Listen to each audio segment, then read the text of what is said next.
I wish that I could stop feeling that I want to be an Irish girl in Ireland. Homesickness is like most sicknesses. It will pass.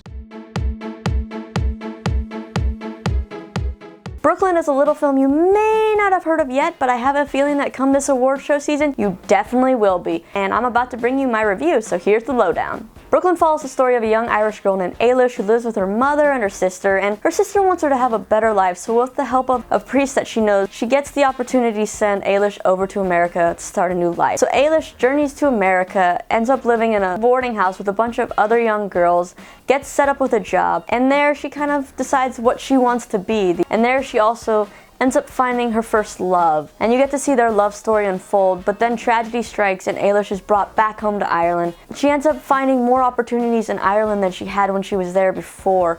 And so she's torn between whether to go back to America or to stay in Ireland with the new life that she's found. So let's break down the pros and the cons. I really don't have too many cons. I think my one main con, which I feel like is probably something that's really repetitive for me, is the pacing. The first half of this movie, it's a lot of build-up, and a lot of backstory, and a lot of just getting to know your characters. And then once Eilis goes back home to Ireland, that part seems kind of rushed, and I feel like you don't get the chance to get invested in those new characters, so you're not rooting for them as much. So you're automatically kind of like, oh, I'm rooting for Tony over, you know, Jim, that kind of a thing. And I wish that they kind of had an even playing field. I just want to praise this entire cast. Saoirse Ronan is brilliant once again as Eilis. It's fantastic to hear her with her Irish accent because normally she's playing British characters or American characters. And she just brings this relatability to Eilis, even though that this film takes place in the 1950s. It's very relevant for right now. Also, all the other characters, all the girls that she lives with in the boarding house. Emily Bett Rickards from Arrow is in this. The house mother, so to speak, is hilarious. There's a lot of funny characters in this movie.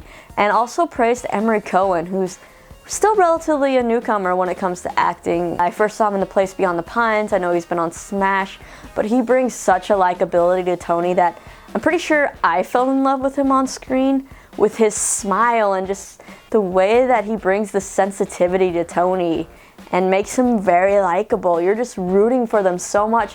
And the fact that he can make someone look really good who's wearing Urkel pants, like pants all the way up to here. Another thing I love is just being able to be transported into the world of the 1950s.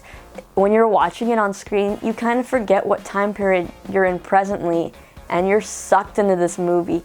And the scenery and the cinematography is so beautiful. It made me want to go to Ireland. It made me want to go to 1950s Brooklyn. It made me wish I had a time machine so that I could go there. So the bottom line, if you couldn't tell, I loved this movie. I'm not really a sucker for romance, and I feel like they are labeling this as kind of a first love and a romance movie, but I think this is definitely more just a coming of age movie. Finding yourself, discovering your path, discovering what you want to do with your life. And that's a universal theme that everybody can relate to no matter how old you are. And I think that's the sign of a good movie, when it makes you feel something, when it makes you walk away with questions of your own life. And when you can also just relate to a character. It's overall just a very beautifully done movie. I really do hope Saoirse Ronan gets an Oscar nomination. I think it's better than Atonement, which she was nominated for when she was younger. It's a sleeper hit, and I really hope that word of mouth picks up, and I hope you guys go check it out when it comes to your city. It's in select theaters November 4th. Hopefully towards Oscar and award season it gets a wider release. Fingers crossed for that. But if you've seen Brooklyn, let me know what you think. Do you love it as much as I do? Am I way too excited about it? And if you want to check out another movie review, I have a review of Room, which is another fantastic movie, which will definitely be giving Brooklyn a run for its money when it comes to Oscar categories.